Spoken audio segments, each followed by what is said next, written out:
എല്ലാവർക്കും നമസ്കാരം. എൻ്റെ ഒരു അനുഭവം പറയുകയാണ് ഞാനിവിടെ. കഴിഞ്ഞ ശനിയാഴ്ച എനിക്കൊരു യാത്ര പോകേണ്ടി വന്നു കോട്ടയത്തേക്ക്. ഞാൻ തിങ്കളാഴ്ച തിരിച്ചു വന്നു. തിങ്കളാഴ്ച മോർണിംഗ് തിരിച്ചു വന്നു. ഈവനിങ് നൈറ്റ് ആയപ്പോൾ നൈറ്റ് 1 മണിയെല്ലാം ആയി. ആ ടൈമിൽ എനിക്ക് ലൂസ് മോഷൻ തുടങ്ങി. ആ ചൊവ്വാഴ്ച മുഴുവൻ എനിക്ക് ലൂസ് മോഷനായി. ബുധനാഴ്ച ഫുള്ള് പോയി. പക്ഷേങ്കിൽ എനിക്കെപ്പോഴും വളരെ വിശപ്പ് നോക്കുമ്പോൾ ഫുൾ കട്ടായിട്ടല്ല, എനിക്ക് വിശക്കുന്നേ ഉണ്ടായിട്ടില്ല. അപ്പോൾ ഹസ്ബൻഡ് എന്നോട് പറഞ്ഞു വെള്ളം കുടിക്കും എന്നൊക്കെ പറഞ്ഞു. ആകെ ഒരു ഇളനീരിൻ്റെ വെള്ളം മാത്രമേ ഞാൻ കുടിച്ചിട്ടുള്ളൂ. എനിക്ക് വിശപ്പ് ഉണ്ടായിട്ടില്ല. അതുകൊണ്ട് തന്നെ ഒന്നും കഴിക്കാത്തതുകൊണ്ട് അതൊരു വലിയ ബുദ്ധിമുട്ടായിട്ട് എനിക്ക് തോന്നിയിട്ടില്ല. സാധാരണ പണ്ട് കാലത്ത് വയറിളക്കം വരുമ്പോൾ വയറ് ഭയങ്കര വേദന, എന്നിട്ട് ടോയ്ലറ്റിൽ പോവുക, വരിക, പിന്നെയും ഭക്ഷണം കഴിക്കുക, പിന്നെയും ടോയ്ലറ്റിൽ പോവുക. കാരണം നമ്മളിങ്ങനെ ഒത്തിരി പറഞ്ഞ് പേടിപ്പിച്ചിട്ടുണ്ട്. ഡീഹൈഡ്രേഷൻ വന്ന് മരിക്കും എന്ന് ചോദിച്ചിട്ട് നമ്മുടെ ബോഡിക്ക് അങ്ങനെയാണ് ഇങ്ങനെയാണെന്ന് പറഞ്ഞിട്ട് പേടിപ്പിക്കുന്നതുകൊണ്ട് നമ്മുടെ മനസ്സിൽ ആ ചിന്തയുണ്ട്. അതുകൊണ്ട് തന്നെ നമ്മൾ പേടിച്ചുകൊണ്ടാണ് ഫുഡ് പിന്നെയും കഴിക്കുന്നത്. പക്ഷെ അക്യുപഞ്ചർ രീതി പ്രകാരം അതൊരു വേസ്റ്റ് പുറത്തേക്ക് പോകുന്ന പ്രക്രിയ എന്ന് അറിഞ്ഞത് കൊണ്ട് തന്നെ ഛർദി ആയിക്കോട്ടെ, വയറിളക്കമായിക്കോട്ടെ, ആ ടൈമിൽ നമ്മൾ വിശപ്പ് ശ്രദ്ധിച്ച് നോക്കുമ്പോൾ വിശപ്പ് തീരെയില്ല. അപ്പോൾ ആ ഫുഡൊന്നും കൊടുക്കാണ്ടിരിക്കുമ്പോൾ ആ എലിമിനേഷൻ, അതായത് പുറന്തള്ളുന്ന അവസ്ഥ മാത്രമേ ഉണ്ടാകുന്നുള്ളൂ. ശരീരത്തിൻ്റെ ഫുൾ മാലിന്യം പോയി കഴിഞ്ഞാൽ നമുക്ക് വിശപ്പ് വരും. അതിനുശേഷം നമ്മൾ ഭക്ഷണം കഴിച്ചാൽ മാത്രം മതി.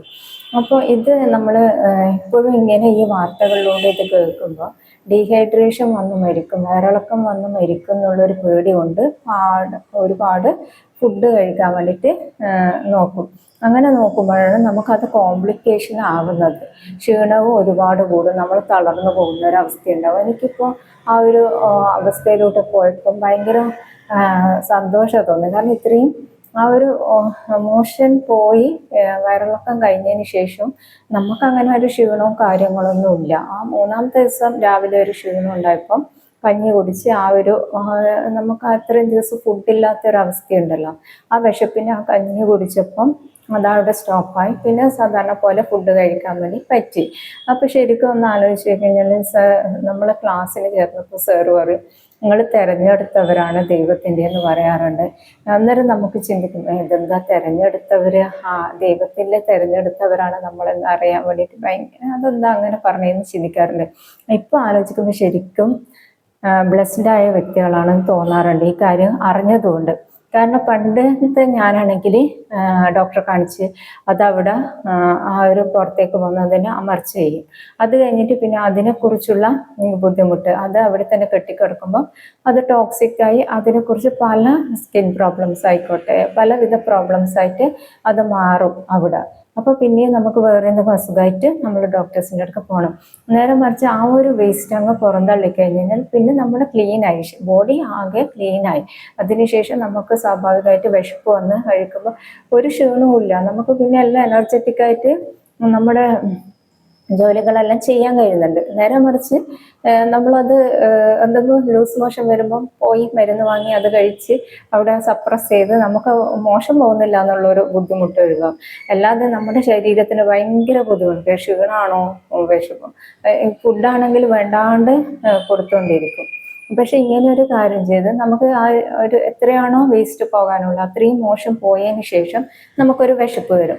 അന്നേരം നമ്മൾ കഞ്ഞി പോലുള്ള ലൈറ്റായിട്ടുള്ള ആഹാരം കഴിച്ചുകൊണ്ട് നമ്മുടെ ശരീരത്തിന് നോക്കി ആ ക്ഷീണം ആ വിശപ്പ് ആഹാരം കഴിക്കുന്നതിലൂടെ മാറി നമുക്കൊരു എനർജറ്റിക് ആയിട്ടുള്ള, അതിനുശേഷം നമ്മൾ ഫുൾ എനർജിയിലായി.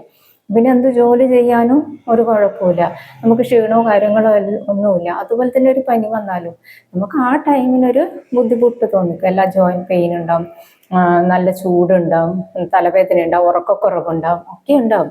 പക്ഷെ അതിനുശേഷം നമ്മൾ എന്ത് ചെയ്യും, ആ പനി കഴിയുന്നതിനോടുകൂടി വിശപ്പില്ലായ്മ ഉണ്ടാവും, ദാഹമില്ലായ്മ ഉണ്ടാവും, ചിലർക്ക് കൂടുതൽ ദാഹം ഉണ്ടാവും.